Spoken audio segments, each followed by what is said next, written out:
fishing. Come and love you, daddy, all night long. And you? What do you do? It's a bit complicated to explain. You know, I still didn't get exactly what your job is. That's what I do.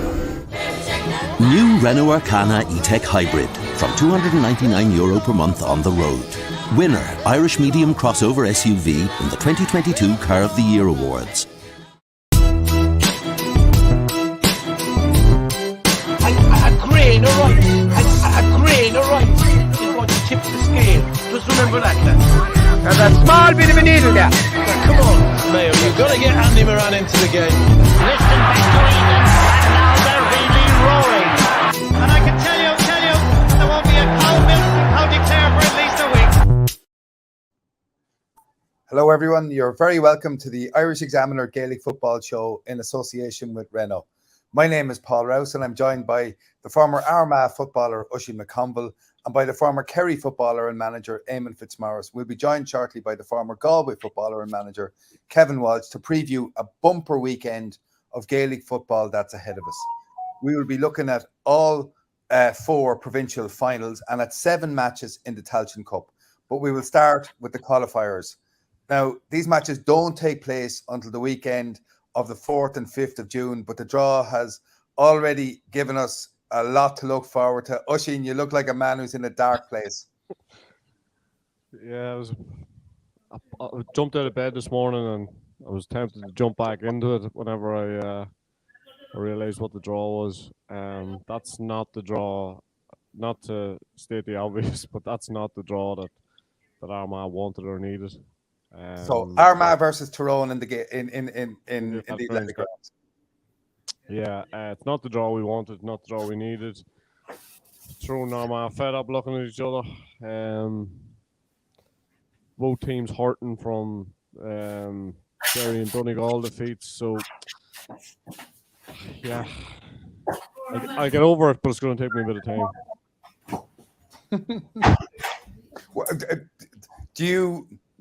What do you fear most about it? I suppose, like, if you look at, I was there for the league game that Armagh won in pretty controversial circumstances, and there's a couple of things about that. In that, Tyrone will have a little bit of extra motivation maybe going into the game. I think Armagh are searching for form. I think it'll be a controlled game. Both teams will try and control it, and I think Tyrone are better at controlling games than Armagh are. So Armagh have a chance, all right, but it's tough. It's really, really tough to see Armagh win that game. It really is. So Armagh have been training. I know they think they played Roscommon down in Longford in Pearse Park the weekend before last, looking for matches around the place. How big of a kick to them was the championship loss? I think they played Dublin as well. How big of a loss was it? Huge, because there was so much put into that. So much thoughts around being in the right side of the draw and getting a run to the Ulster final. And the early season form lifted expectations, and then it come down with a massive bang. I think the kick-out situation in the last day is something that obviously would worry Armagh and something that has to be rectified in order for Armagh to advance in any sort of way, shape or form. You know, that goes not just purely winning the game, but that goes in performances, form, plan, all that sort of stuff. So tough. Éamonn, Tyrone have looked poor this year. There's no point in us saying anything else beyond that. But is this the potential to kickstart their season? Yeah, I think that's true for all the teams in the qualifiers, Paul, that, you know, you look at when you lose a championship game, it's usually disappointing, and then you look to react in the qualifiers.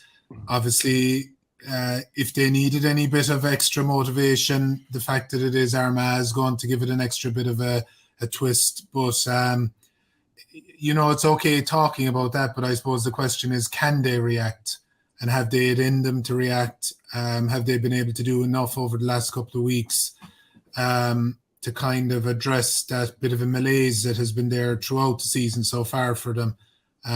But look, they're huge games in the way the draw has panned out. I think the 4 Division 1 teams would have possibly loved to have got one of the Division 2 teams, to get themselves up and running again without being disrespectful to the Division 2 teams. But the fact that 4 Division 1 teams are up against each other now, and you're going to have, regardless of who wins the games, you're going to have 2 serious casualties gone out of the championship by the June bank holiday weekend. So I think it's intriguing. It's an intriguing draw, and it's going to be that game, and obviously the game in Castlebar are going to be. All of the games are interesting, but those two games are huge in the context of the overall championship.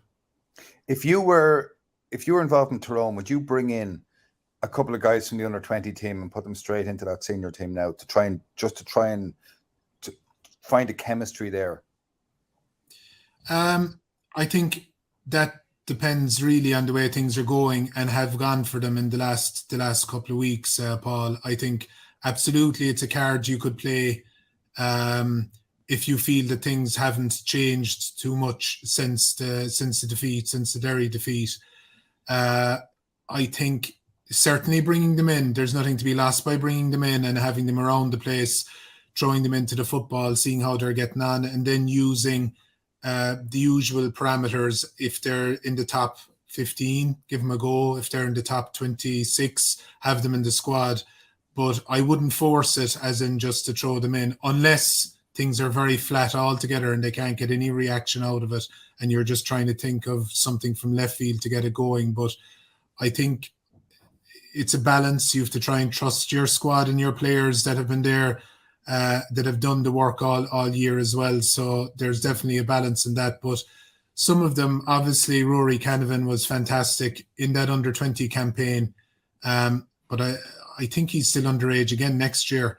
So he's quite young. Now, if you're young enough or if you're good enough, are you ever too young? And the other thing is maybe the likes of your man Michael McLeanan was very impressive as well in the games. He certainly has the physicality to be able to step up straight away, possibly from that point of view. But it will be an interesting one to see if some of them make their way in, and it could patch up the kind of bit of a hole that's been left there from the departures earlier on in the season from the Tyrone squad. Oísin, what will the feeling be in Armagh about this match? Just that it's crucial. I think that Éamonn said, about if we were looking for your ideal draw, you'd ideally take one game and then take anybody after that. But you really need a game maybe to just to launch yourself back into the championship, to get a feeling for what you've been doing in the training ground and those challenge matches as to are these things going to work. And you've no guarantee. Obviously, you're beating a Division 2 team, but the chances increase dramatically. So I would think that as for players, it's definitely one that players will like to get their teeth into. They'll take a lot from beating Tyrone in Armagh in the league, but realise that Tyrone probably were well off it at that stage. So it's seen, I think, in this county as a must-win game, and it wouldn't matter who it had been, but Tyrone will bring an extra layer of pressure and intensity as a result of that. It strikes me that there's be a serious edge as well in the Mayo-Monaghan game.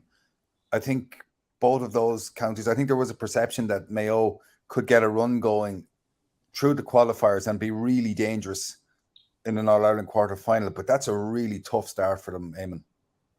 It is, and look, I think whoever comes through, and we're seeing that straight away with the draws, Paul, that whatever teams are left standing for the All-Ireland quarter-final, they're actually going to be in a fantastic position at that stage. And I think, as Oísin said there, that whoever, if Armagh are to beat Tyrone and beat one of the provincial losers after that, they'll fancy taking on anyone in the quarter final. And similar to the winners of Mayo and Monaghan in that game, that's the beauty of this. It's almost like it's certainly better than coming through the Munster Championship anyway, in terms of getting ready for an All-Ireland quarter final. So it's going to be a huge game, and you've I suppose the interesting caveat as well of Donny Buckley returning with Monaghan, going back to Mayo, where he spent so many years. So that'll add a bit of spice and another element to that game. But all of the teams in the qualifiers, because of the nature of their performances in the real championship, not that they're going to feel under pressure, but there's certainly going to be real backs to the wall feel of those games straight away. I always reference. I think a lot depends.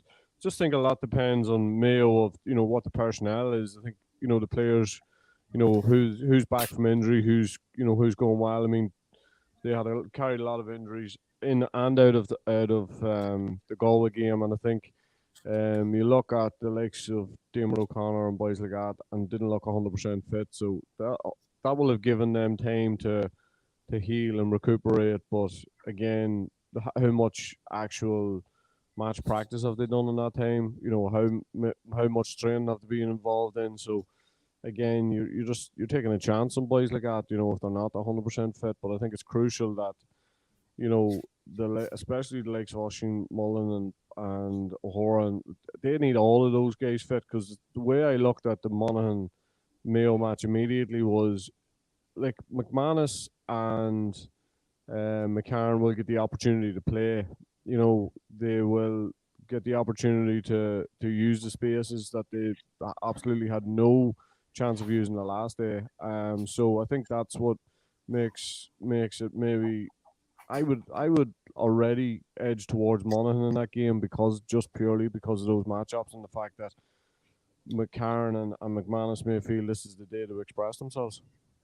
Yeah, Mayo's record in Castlebar isn't excellent. It's tight. It's tight enough there. And Louth, Cork, Clare, Meath as well. I know Meath were pretty poor in the Leinster Championship, but they have a really good record against Clare, both home and away. That's a tight one. And Louth, Cork, I think Cork will be favourites for that. But both of those matches look like they'll be really tight as well. Yeah, absolutely, Paul. And I think, look, for, it's even hard to say who is favourites in those games, but for those four teams, I think it's an exciting opportunity for them, because they're going up against teams at their own level, and they have a huge chance of winning the game. And, teams that would have been flirting with possibly having been in the Tailteann Cup are getting a chance in the first round of the qualifiers to again play a team at their own standard and win there. So it's a massive opportunity for the four teams, and the traditional teams like Cork and Meath have a chance to advance and build a bit of confidence, but there's no guarantees. Louth aren't going to be afraid of Cork, and the way that they set up and play will be awkward for Cork, and they'll want to react, to poor performance by the standards that they had so far this season against Kildare. And similarly, Meath, it'll have to be a totally different performance to what they produced in the Leinster final, because they were a million miles off it in the Leinster final, or in the Leinster semi-final against Dublin. And Clare will fancy that at home, and they're obviously going to have been disappointed losing the game in penalties as well. So they're all interesting games, and they're all good games to be looking forward to. I wouldn't be writing off Limerick in the Munster final entirely, but there's no point in saying anything other than Kerry are very, very strong favourites there, and that would put Limerick back into the qualifier round for the All-Ireland quarter-final, a Division 2 team who could get playing against two other Division 2 teams. There's a pathway here to an All-Ireland quarter-final for a team for whom it would mark it down as an outstanding season, Oísin. It would, and when you think about Limerick's season up to now, they probably have got as much out of it as they possibly could. And the next two games are absolutely crucial for them. If you're in that Limerick camp, of course you're thinking, there is a chance we can beat Kerry, but realistically, I don't think that's going to happen. So how do you get the most out of it, and how do you take something into that next game? I remember me 3 years ago, they got promotion and ended up in a Leinster final, and I think they've been hurting from that ever since. They got the absolute maximum out of the season that they could, and Limerick are in a very similar situation. So how do you rescue? I know they haven't even played the Munster final yet, but it's all about for me, Limerick going into that game against Kerry and keeping it very, very respectable, getting something out of the game, and then being ready to rock for that one qualifier game that gives them the opportunity to get into a quarter final. So, like, it's amazing when you think somebody's season has been so good up to now, and yet the next two games are probably what's going to define it and are going to be pivotal to a team like Limerick. So they're trying to get as much out of it as they can. But the fact that the draw has gone the way the draw went this morning, as you say, it does give a team like Limerick an opportunity and a chance maybe to advance to the quarterfinal. We'll come back to these qualifiers next week, but I want to talk quickly about the Tailteann Cup. Did either of you watch either of the Tailteann Cup matches at the weekend? Offaly played Wexford, and Wicklow played Waterford. I didn't this weekend. No, but I'm going to watch the games down the line, Paul. Yeah, no, I didn't this weekend. No, but it just, and the reason why I ask that not to put anyone in a position. I ask it just to say that this is a competition long heralded, which began this weekend with a very, very, with a whimper, if truth be told. But next weekend there are 7 matches, and those 7 matches take place on the same weekend as 4 provincial finals, as the Champions League final, as the European Rugby Cup final, and they will be played around the country, and I think the crowds will be exceptionally small. I watched Offaly against Wexford. I'm in New York at the moment, and I went and watched up to the Bronx to watch the Offaly Wexford game with a friend of mine from Wexford, which was quite the experience. We engaged in manly wrestling at various stages in the contest, but it was, I'd say, were there 2,000 people there? I'd be amazed if there were. It was an incredibly small crowd. I don't think there was a crowd at Wicklow Waterford. Next weekend, Offaly play Wicklow, Carlow play Tip, Laois play Westmeath, Longford play Fermanagh, Leitrim play Antrim, Sligo play London, and Cavan be down. I don't think there'll be crowds at any of those matches. No, I would agree with that. I only watched the highlights of both of those games. So I think it's to do with, I know they were accessible, but for me, they got lost this weekend, and when you consider there wasn't a massive amount of stuff on next week, I think just for the reasons that you say, there's just too much happening. 4 provincial finals all in the one weekend. Trying to get your head around that, divulge it, and then add into the mix the other sports that are vying for an audience as well. I think you're right. I think it'll be very few people, and even Cavan down, which is undoubtedly the pick of the fixtures. I think you'll have a certain element of Cavan people, but I don't think you'll have too many from down heading to Breffni Park. No, and I take your point, Éamonn. I do think it'll be semi-finals. I know semi-finals and finals are live on telly.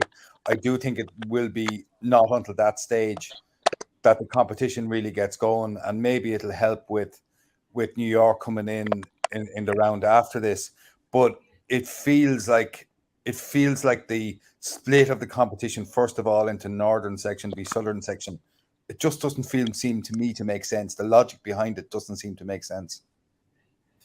Well, you don't get the kind of draws that we were speaking about in the qualifiers there this morning. I know there's still some local rivalries there, but at least you're giving a chance for it to be that open draw and to generate a bit of excitement about it. But I think that's going to be the challenge of it. As you said, it's going on parallel with the other competitions at the moment, and it will take it until it gets to the semi-final stage, or possibly even the quarter-final stage, that we'll get a bit of excitement and energy around it.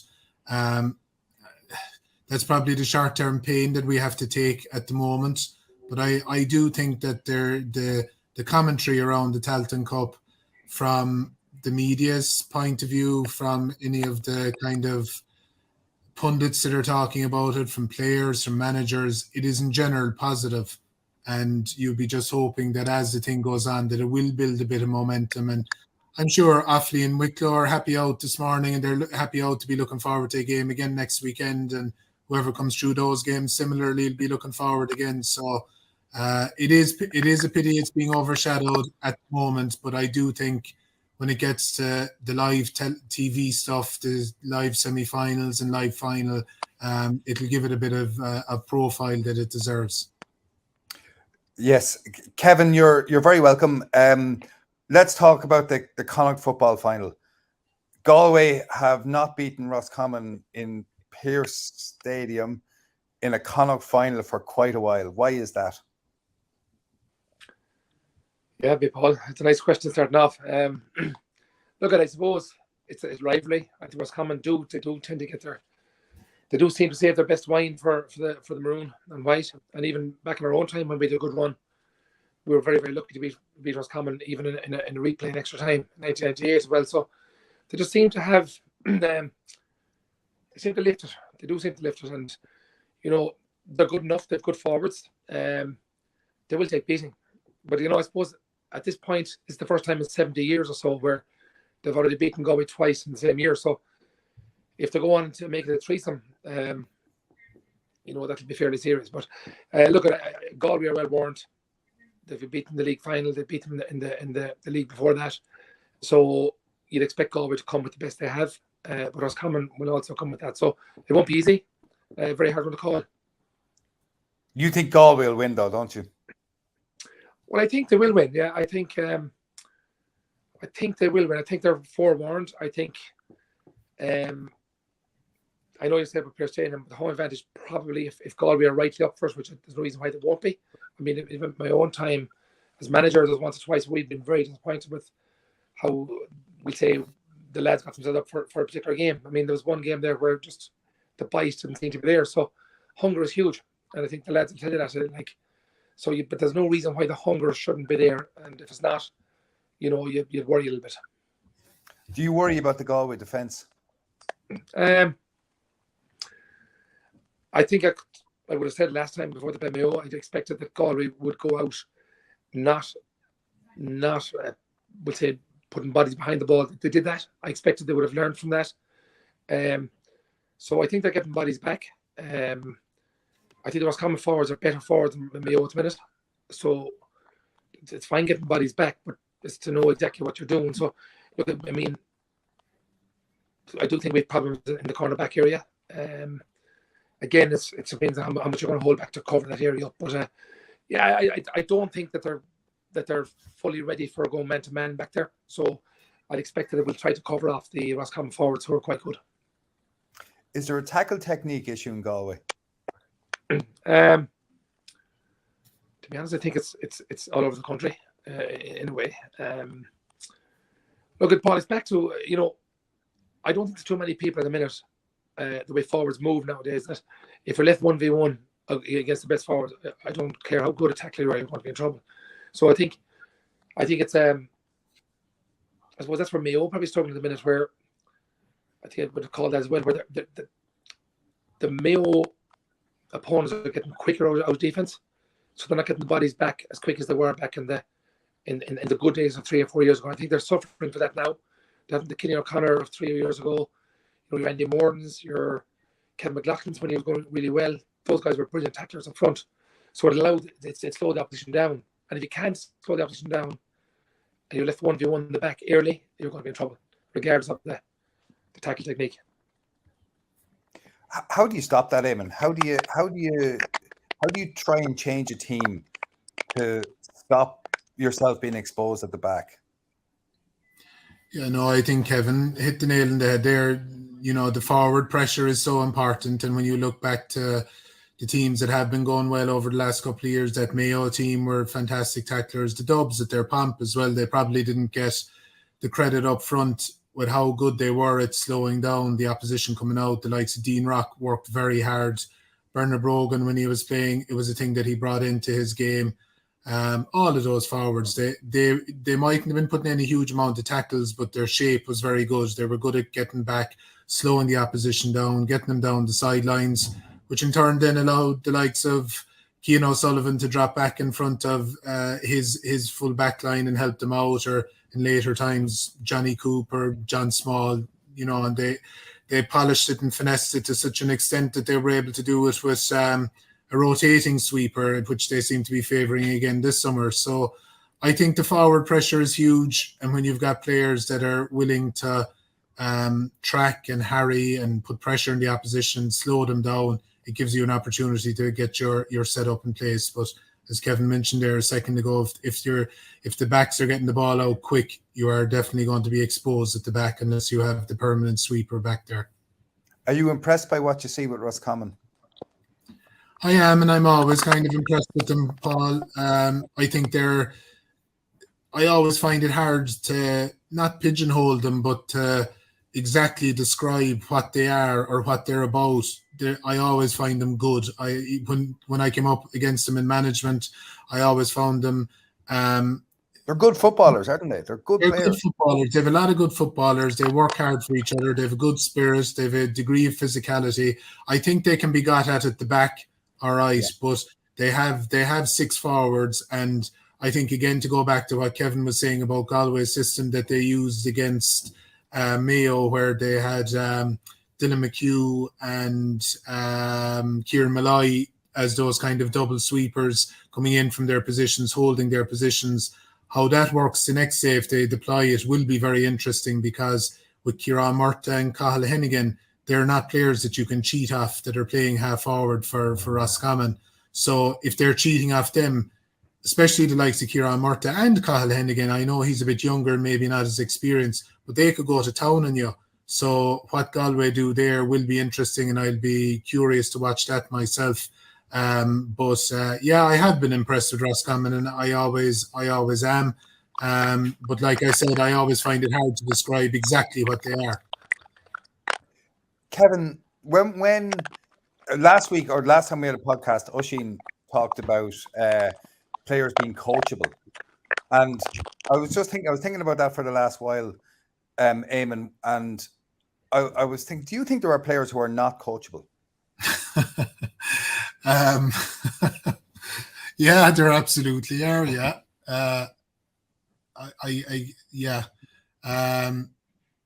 I could think of a couple of anecdotes there now, but I don't want to be throwing fellas under the bus.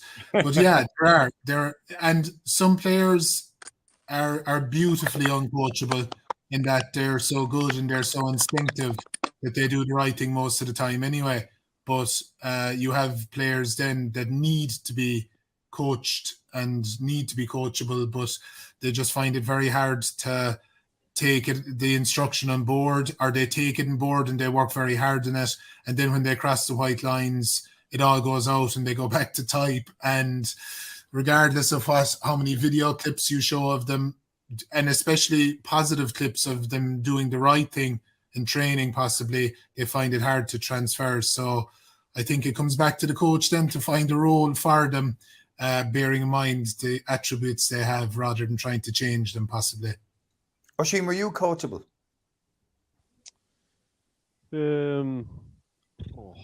Jesus. I'd say at times I was, and then those times I was intent on doing my own thing.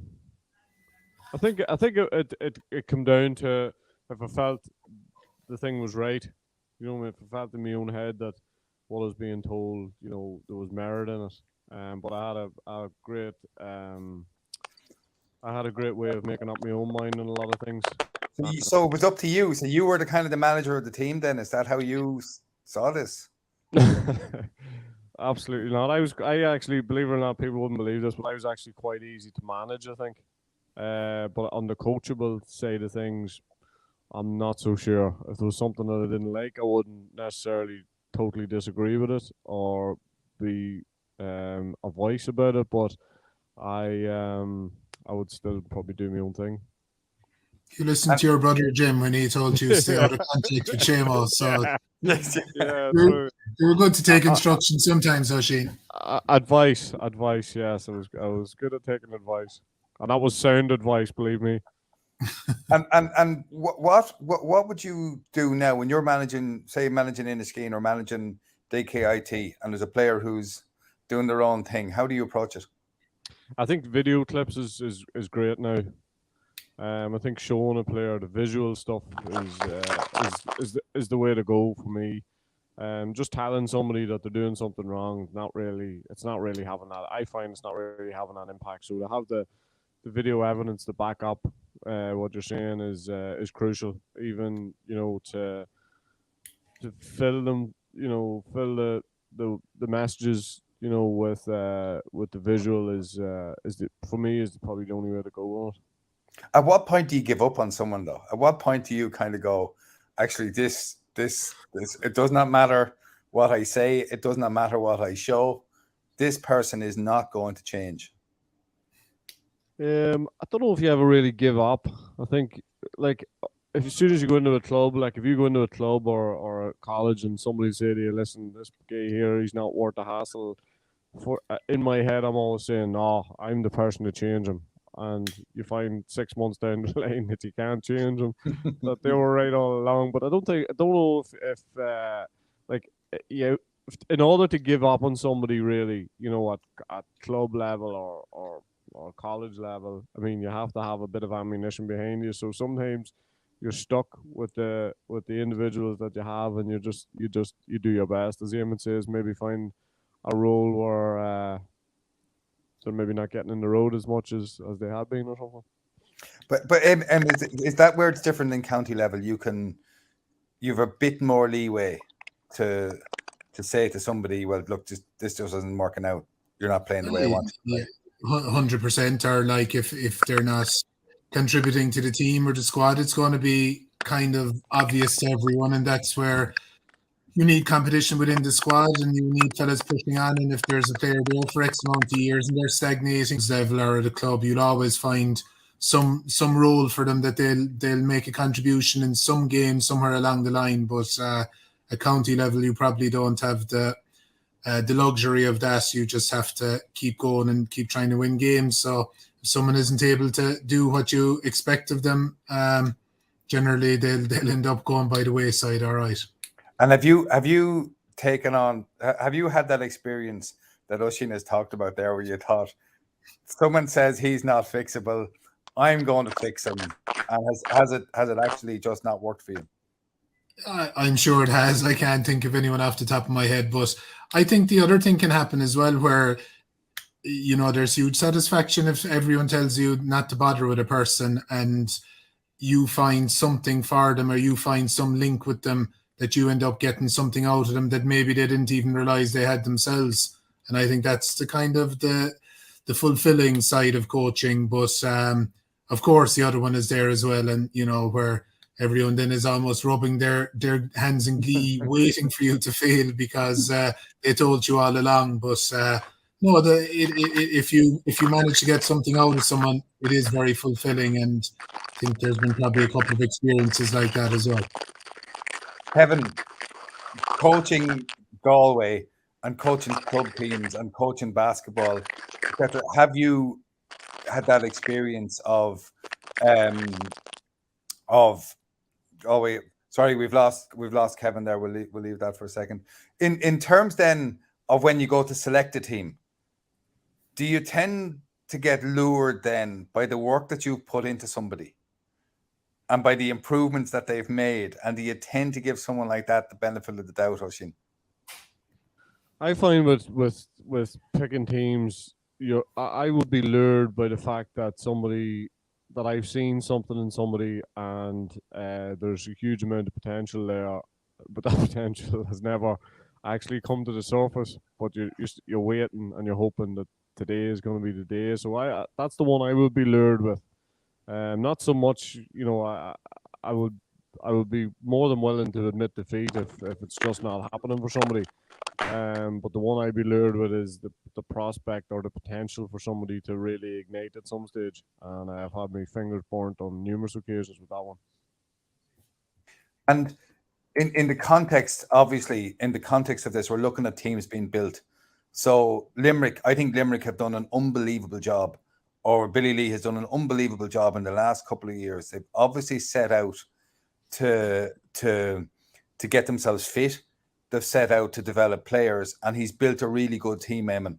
And how do you see Saturday's game? Saturday, 3:00, a Munster final at 3:00 on a Saturday afternoon. How do you see that? How do you see that going? I think I'd be surprised if Kerry don't win quite comfortably, Paul. Like, I suppose, being outside the camp, I can say things like that. Whereas, if you were inside the camp, you'd be very much on guard. You'd be appreciating that it is a very dangerous game, and that, the lads, I'm sure, will be very much tuned into the job that they have to do, both from the point of view of making sure they win the game, and then from the individual thing of making sure they hang on to their own jersey, that if they're given a starting jersey. But I think with Limerick, you mentioned the job that Billy Lee has done. I think one of the big things he's done as well is that everyone that's in there wants to play. They want to play for him. They want to play for Limerick. So there's a huge collective spirit there. And that spirit is being built then because of the success that they're having, in particular this season. It's kind of franking, and it's proving to the players that, look, if you buy into this thing, if we're doing everything correctly, if we're all in it together, you actually do make progress, and you actually can end up playing on the big days, and playing Kerry in the Munster final in Fitzgerald Stadium. So I think they have a lot going for them. I think they're going to make it hard for Kerry early in the game, but I'll be shocked if it's not a comfortable victory for Kerry, because I just think they're men on a mission, and they just have to win it. They just have to win it, and they have to up the ante and improve a bit again from the Cork game, and keep making sure that the graph is going in the right direction. So I expect Kerry to be a bit better than they were against Cork, and I think that'll be a big ask for Limerick then. If we look at the Leinster final, which is the second game on Saturday, Éamonn, when we were down in your school a few weeks ago, Dara O'Kneja said that he thought Kildare would beat Dublin. You were in no enormous rush to agree with him. Have you changed your mind? I give Kildare a great shout on Saturday evening, Paul, but it'll have to be the Kildare that played against Louth and not the Kildare that played against Westmeath. I think that with the full forward line that they have, and look, with a lot of the quality they've all over the field, but I think in particular with the full forward line that Kildare have, arguably coming up against Dublin's probably weakest line, or the line, not their weakest line, but the line that's struggling most at the moment. I think that they could do serious damage there, but the problem with Kildare has been their inconsistency down the years, and even this season that they've gone from beating Monaghan then to being well beaten the following weekend against Mayo in the league. So I think if they bring everything they have, which I expect them to do, because Glenn Ryan will have that really drilled into them since the final whistle of the Westmeath game, I expect them to bring everything. So again, it's going to be a very interesting game. Can they win? Of course they can. That'll probably depend on Dublin, which Dublin show up. I was in the Westbury bar in New York during the week here, and really just a good spot. And I met a couple of Dubs who were they're kind of a bit hurting, which is kind of an extraordinary place for them to be in. They feel like they've been written off, Oísin. They feel like that they're not getting due respect, and they feel like people are setting this up as if it's a procession for Kerry. And do you see it like that?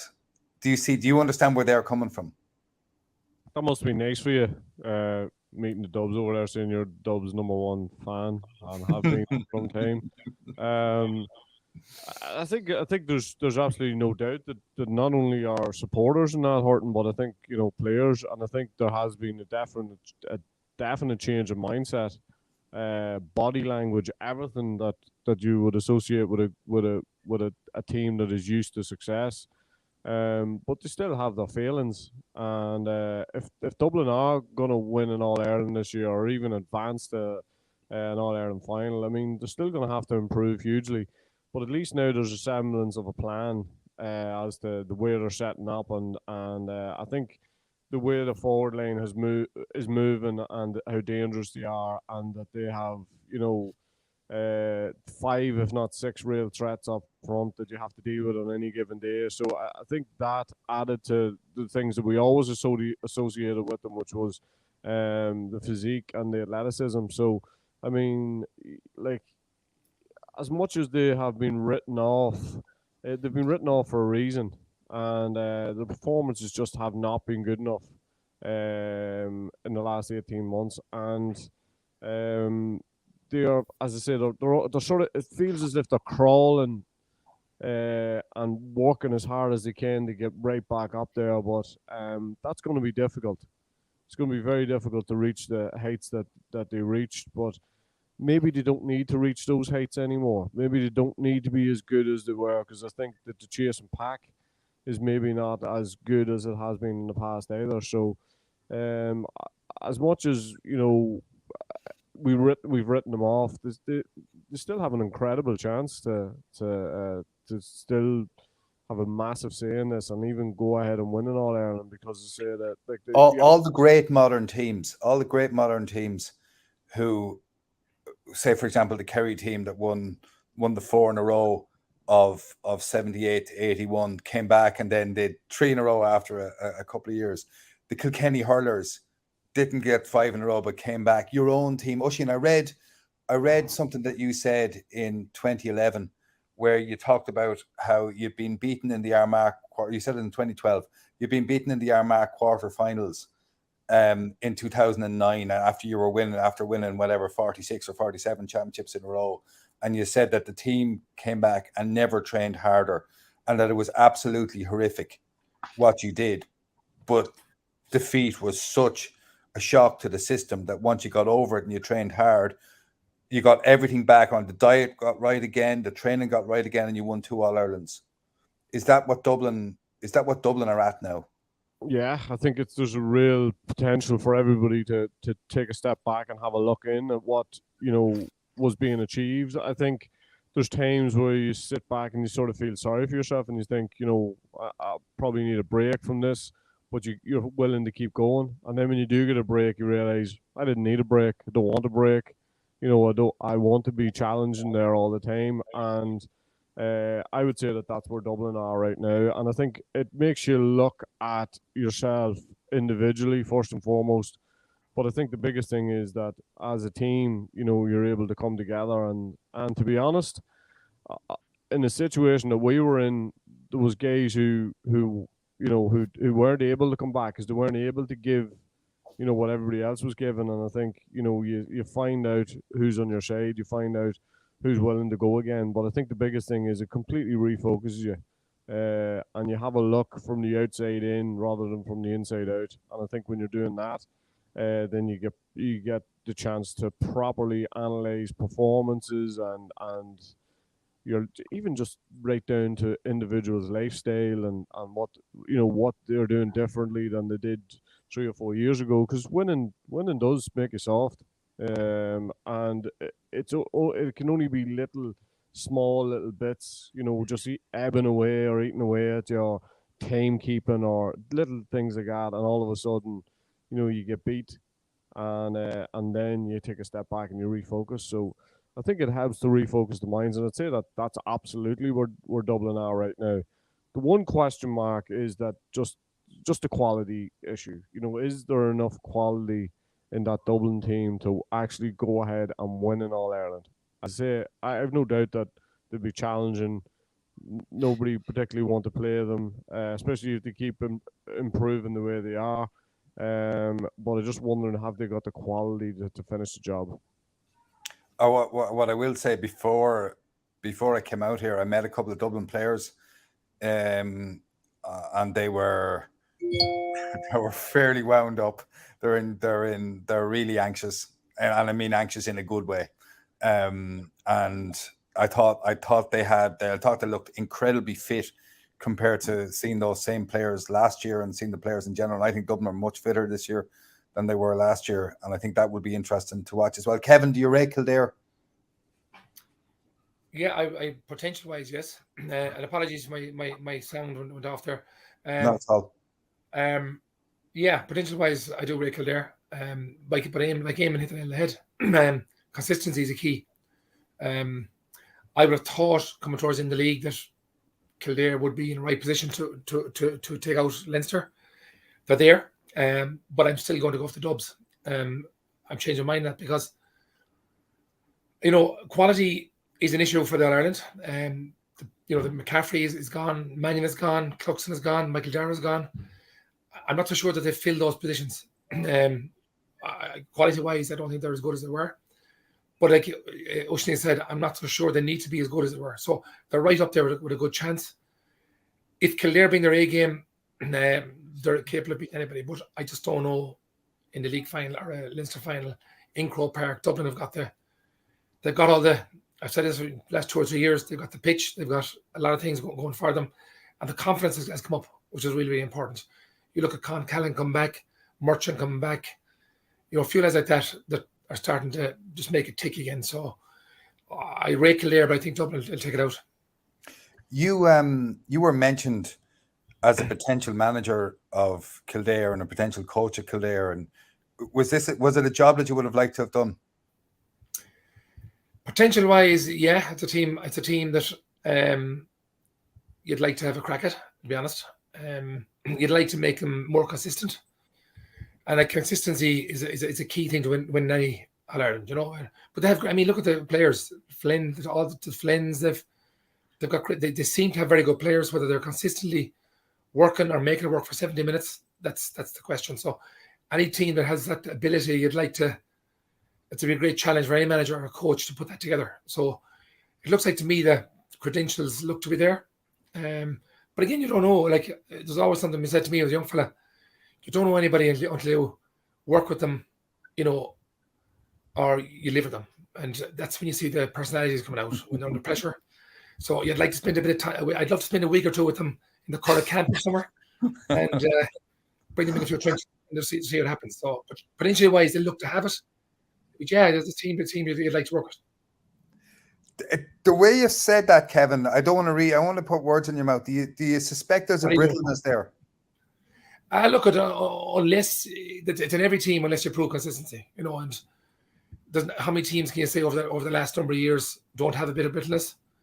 Bar Dublin, and I suppose Éamonn, Kerry are right on the border all the time. They're very, very close, and but there's brittleness in most teams over the last number of years, bar the Dubs. And again, this is what you say about Dublin. They're annoyed with themselves. They're annoyed with the public over the last few months because they're being accused of brittleness now, which they have.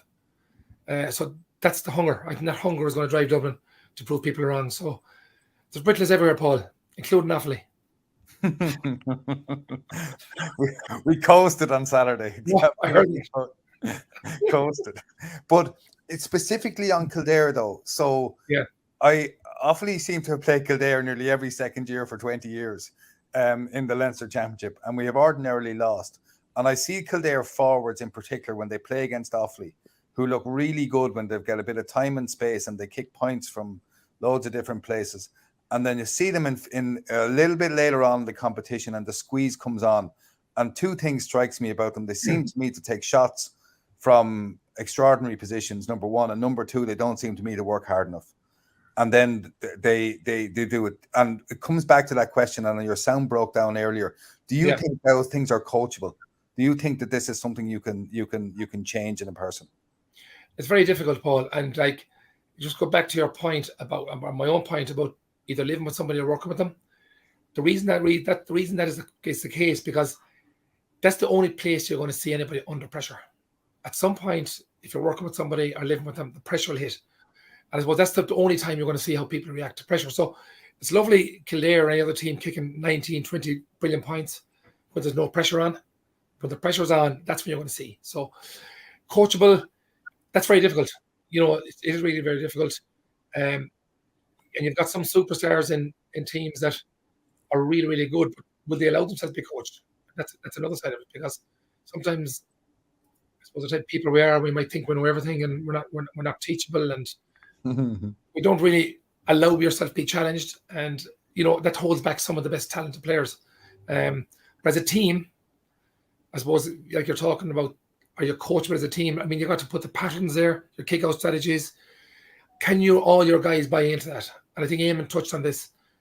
If you've got some people who are, I suppose it's a horrible word, caustic. If they're caustic towards what you're trying to do, they'll erode everything over time. And at some point, you're going to have to say, well, this guy isn't coachable, or this group don't like change, or they're listening to outside factors of, we call it tradition. That all holds you back from winning. Because if you're not willing to move on with where things have moved on, I don't see how you're going to win. So can you coach a group that's been coached by other people outside your environment? If they want to listen to that, it's very, very hard for them to be coachable, in my opinion. I lad, by the way, having someone in the classroom beside living with them or working with them to work out put that in there. to work they're really like, whether that's a student or a teacher, by the way. I'll put it both ways. Oísin, there is a group though that have been coached and have made huge progress, and it's Derry, and they play Donegal in the Ulster final on Sunday, and Rory Gallagher has done a phenomenal job there.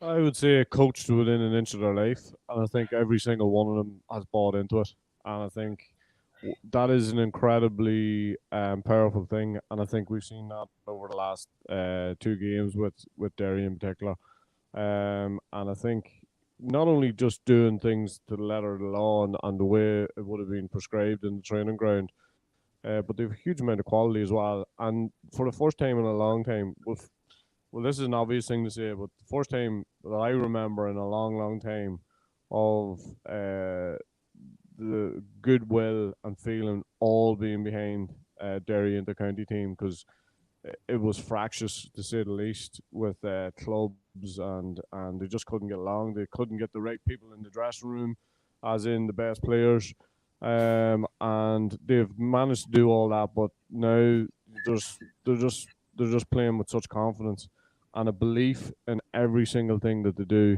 And I still think the group itself is like, there's a ceiling for them. I think they're maybe limited enough, but they're getting the absolute maximum out of each other and out of themselves. And it's incredible. I don't know where this is going to take them. I'm a little bit like the way Éamonn is with Roscommon. I'm not 100% sure how far they can go, but I think that Sunday will tell a huge tale on where they're at, because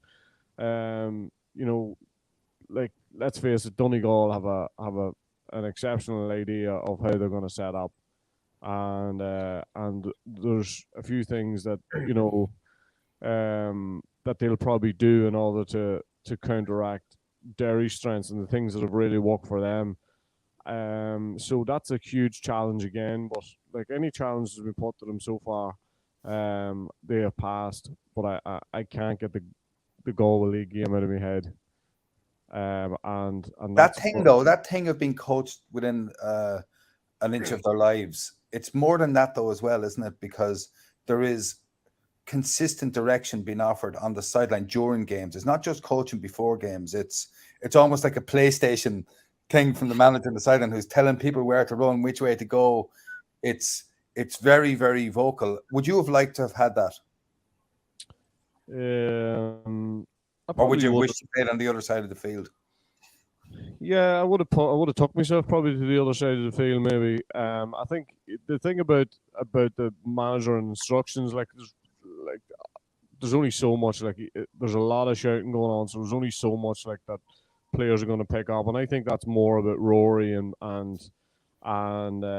showing his enthusiasm and just the way he is. Probably he looks like a guy who has boundless energy, so he's probably getting rid of a little bit of that along the way as well. But I would say that when you look at Derry, I mean, they look to me as if they know exactly what they're at before they go out on the pitch, and that I would say a lot of the instruction that's coming from the sideline is going over players' heads. Éamonn, is that a way you would go about things, that repeated instructions? As in to be barking him from the sideline myself, Yeah. Paul? Yeah. No. That wasn't my style, but different people have different ways of going about it. And I think again it depends. Like when I'm involved with school teams, you're going to be more vocal and more kind of involved in the instruction of the game, and they can hear you at a school game. But at intercounty level, you need Rory Gallagher's voice, I think, to be heard. So not sure if I possess that. So it wouldn't be my style, no, Paul. But I don't see anything wrong with it if that's, I played under Paddy Shea, and he would have been very vocal and very animated and very involved in games. And there were times that we would have taken inspiration from that. There was times we wouldn't have been able to hear them. And there would have been times where we wouldn't want to have heard him either if he was calling you to task. But it's pretty unique, I think, in the game nowadays to have someone as vocal as that and as animated as that. And I'm sure if they get a day when things are going against him, there'll be plenty of fellas behind him in the stand giving him plenty of grief as well. So at the moment, he's been in a powerful position. But if you get a day when it's going sticky, he'll have plenty of guff coming at him, I'm sure. Éamonn, do you think the loss of the Murfernia is detrimental to the game, or has taken a little bit away from the game, or it's so difficult to get instruction on, surely? It is, Oísin, yeah. I imagine it's a challenge management-wise that's trying to get messages in now. And again, I think that comes back to the coaching element that you're being forced probably to empower the players even more in terms of their decision-making out in the field. But if you see something very obvious and you want the lads to change it up and you feel it can have an impact, I imagine teams have systems where whoever's, playing in the wing positions at either side are going to be getting instructions and they have to pass them on to get them into the field. But certainly it must be challenging, and particularly, at least in the COVID times with the water breaks, whether you were for or against them, certainly from a management perspective, it was a good time to get messages in and to have a bit of a reset. But 35 to 40 minutes is a long time not to be able to get a message to your players. Did you ever have a manager who told you to do something and you just went, I'm actually not doing that? I'm just yeah. No, he was always a good boy, Paul. I just I find that hard to believe. I wasn't good enough to be going off doing my own thing. I just did what I was told. Kevin. Paul, what drives me mad, and I see it in a lot of club games, and all I hear is, will you kick it in? Will you belt it in? And what they don't see is the young fellas are quite smart. So why would they kick a ball in when there's 4v1? So all I hear is these coaches going, kick it in as long as they can. It has to come back out. Now, geez, that's instructions for me are absolutely crazy. I mean, crazy. So, like, if I was playing and I was given that instruction, I'd hope I'd be smart enough not to listen to it.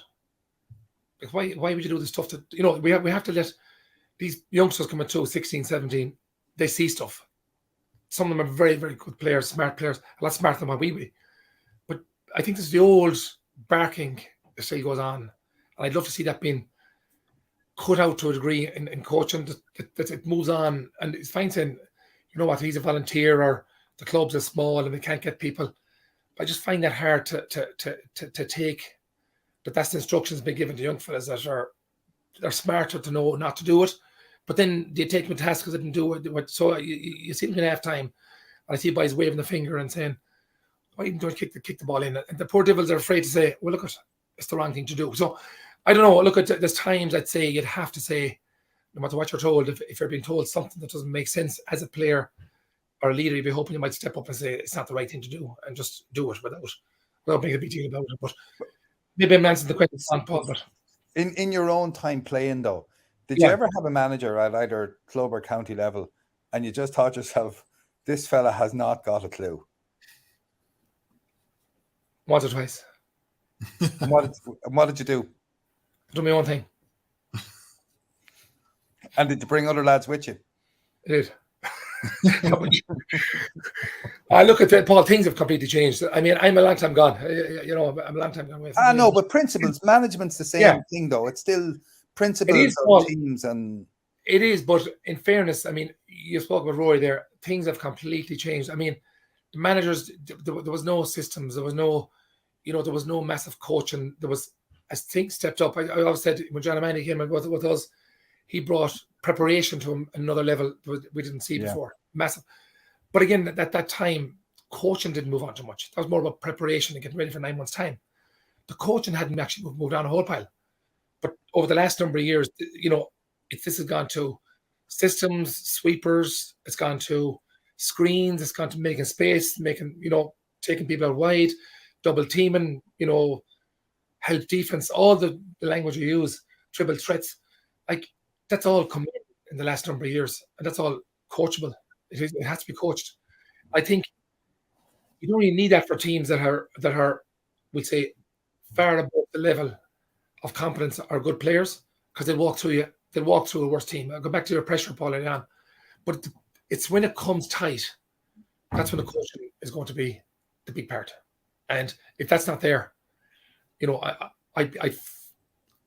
I feel for the team that doesn't have that, because if you've an All-Ireland set in your agenda and you haven't brought that to that level, you'll probably struggle when it comes to the best teams. And the ceiling comes always in for every team at some point. And at some point you realize that a player just can't do it the way you want to do it. And how do you tell that player that? I suppose, look at the game and said early on, how do you tell him? I suppose what was the thing? Stop, start, continue. Like Éamonn talks there about getting messages in. Every player would really be working on maybe one or two items, always, even during matches. So if I'm a manager and you can't get a word in, just to give him a word in, he actually wants feedback during matches. How am I doing? How am I getting on with my, whatever be off the shoulder running? What's the 2 or 3 things he's been working on for the last month? Because the only time you'll see that is in game time. So if you can't get a message on during the game and you're 70 minutes or 35 minutes, it's a bit crazy really that you can't use a mere fairness. So, but I mean, all those things, players want that feedback. They want to be told that I'm improving or not improving. Now, it comes to the point where they hit that ceiling.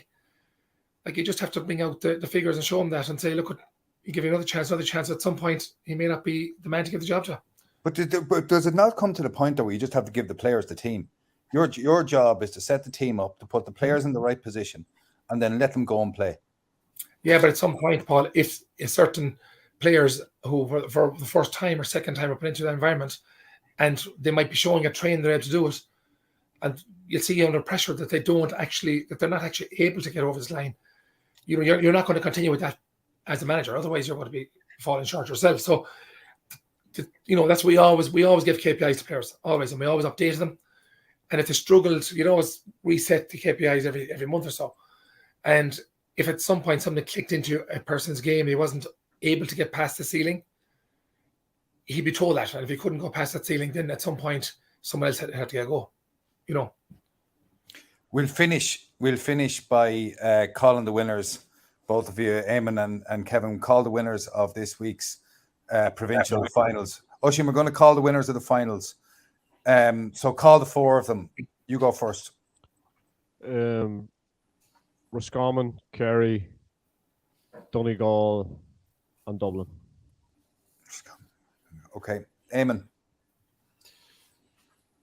I'm kind of the same, but I'm unsure about the Connacht final and I'm unsure about the Leinster final. I think Donegal and Kerry will win. The other two, I slightly lean towards Dublin and extra time required in Connacht. Kevin. I'm going to go for Donegal, Kerry, Dublin, and Galway. And just back on the Derry thing, Paul, I think Rory must be doing a great job up there, because in fairness, like what again Oísin mentioned about the Galway match, I was at the Galway match against Clare the week before, and Galway scored 1-2 in the first half. Yeah.